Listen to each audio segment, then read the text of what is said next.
Over 330 million people call the United States home, and more than 80% of those people, they live in the eastern half of the United States. So if you live in that area and you enjoy the wilderness and overlanding, where can you go to get away? What about someplace like this? The Kentucky Adventure Tour.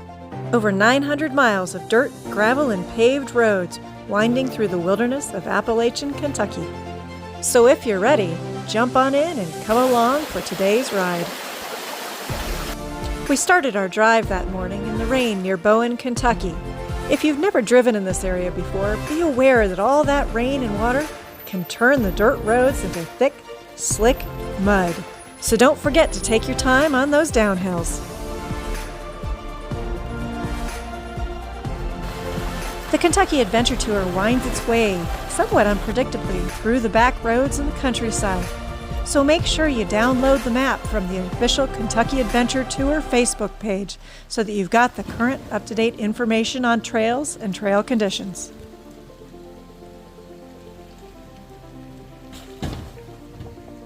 Don't worry too much about that big noise you just heard. That was just the skid on the back of the trailer doing its job.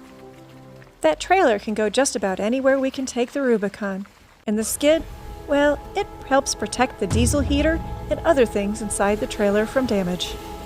That skid doesn't help keep the water out of the trailer, however. And on this trail, you'll find a lot of water.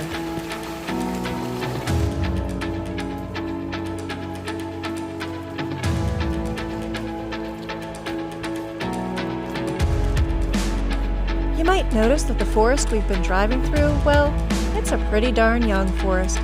That's because one of the major industries in this area is timber.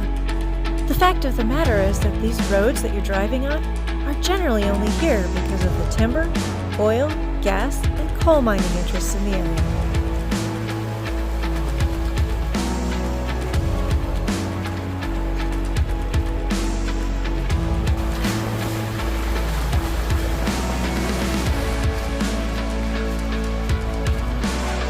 If you enjoy the challenge of driving through water, this particular part of the CAT is an excellent place to practice. If you're the photographer, on the other hand, make sure to wear your sandals or bring your waders.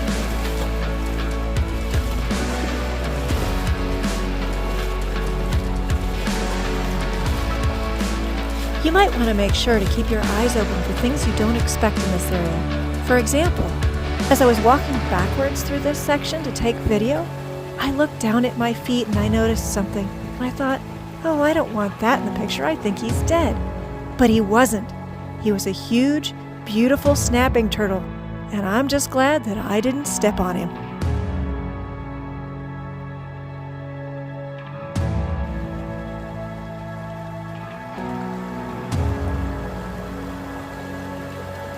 We've driven this particular section before as part of the Daniel Boone Backcountry Byway. And I'll tell you something, this water, it's not here just because of the rain. Those water holes are there usually pretty much year-round.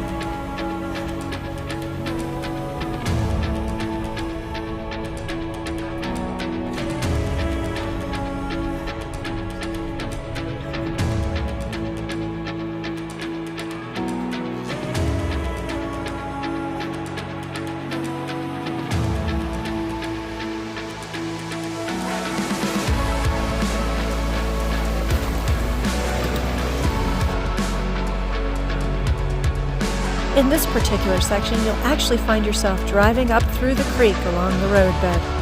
The first time we drove through this, the water was much higher. But we weren't even entirely sure if the road went through there, so I remember scouting ahead and walking through that deep water to make sure the road was on the other end.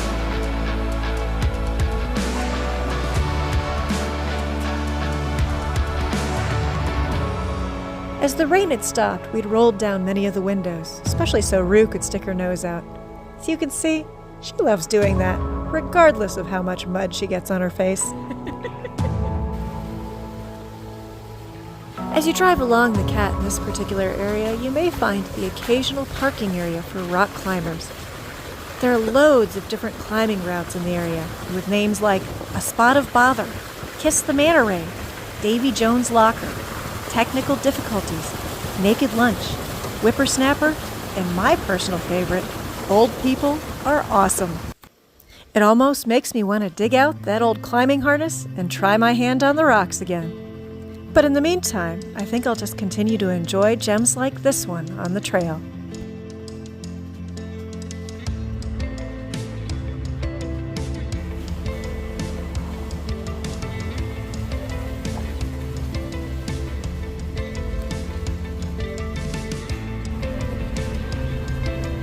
Although the roads on the Cat can occasionally have small obstacles on them, as you can tell from the video, many of them are fairly smooth, open, and easy to drive.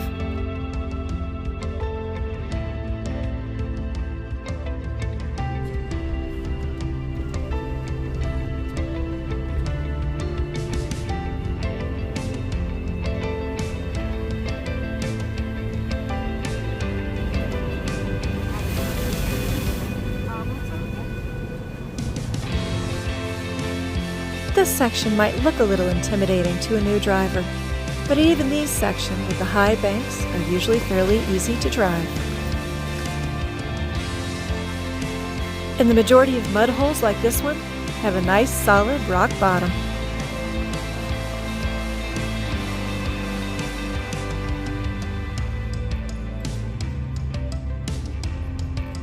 Regardless of the gentle-looking nature of many of these trails, keep in mind you are in the wilderness. You often don't get cell signal, and help is not very close by. You're also unlikely to encounter a lot of traffic on these roads, so make sure you have a way to reach out in case of an emergency. Services such as gasoline and places to eat out are also limited on this section of trail, though you will find some in Beattyville and McKee.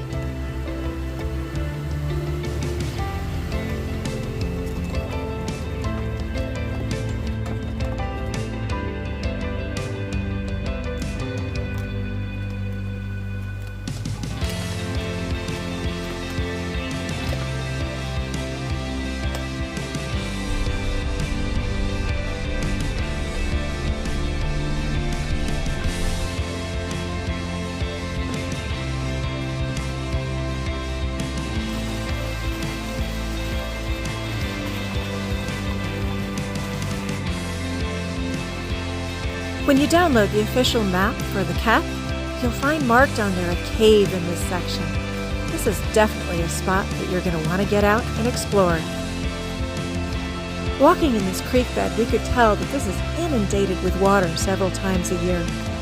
It's also fascinating because we could find plenty of places where the water would run underground. Oh yeah, you can feel the cold air coming out of it. That connects somewhere.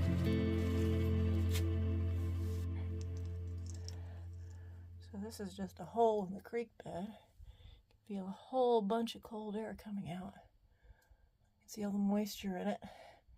Here in the rocks right next to me are completely wet. The stream bed is running underground right now. I think you're right. I think the stream bed is running underground, and then this is just another pathway for it to run underground.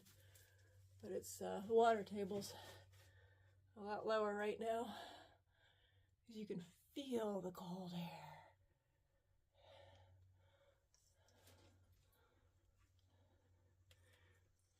Mother Nature's air conditioning. And if you're thinking this is the cave they're talking about, try again. Check out this.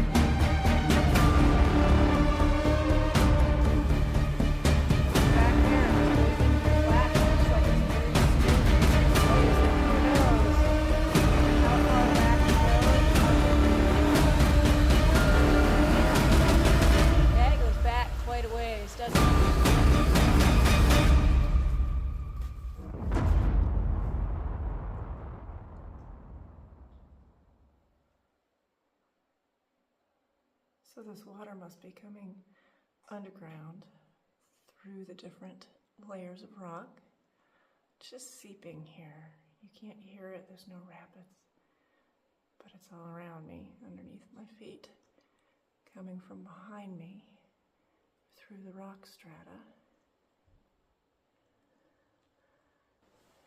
From here goes exactly out the cave that way.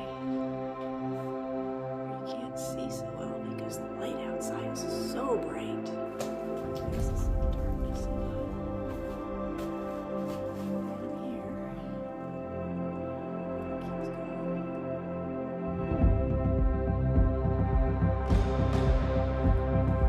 We had the opportunity to explore this cave when the water levels were fairly low.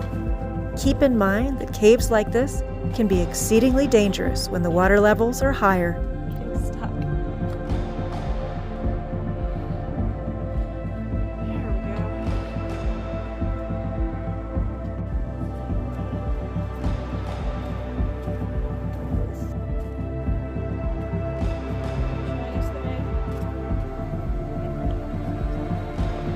We started that morning from Callie's Campground near Bowen, Kentucky.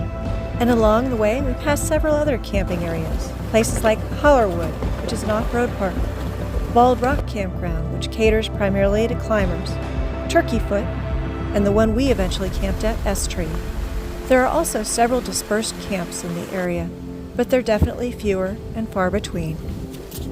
I've been watching other people post YouTube videos about overlanding, and have you noticed they all do a lot of cooking? We've avoided that, but today, well, I thought I'd share something quick, simple, and easy. Bill and I splurged on home chef meals for a while. And although we don't get them because of the expense anymore, we did definitely pick up a few tips and tricks on how to make simple, tasty meals like this. Even something as simple as salt and pepper asparagus with some seasoned chicken breasts, and yeah, those are frozen fries on the side there, can make a wonderfully tasty meal around a campfire. So thanks for joining us as we traveled from Callie's Campground to S-Tree. And I hope you'll come back again next time when we travel along the next segment of our journey.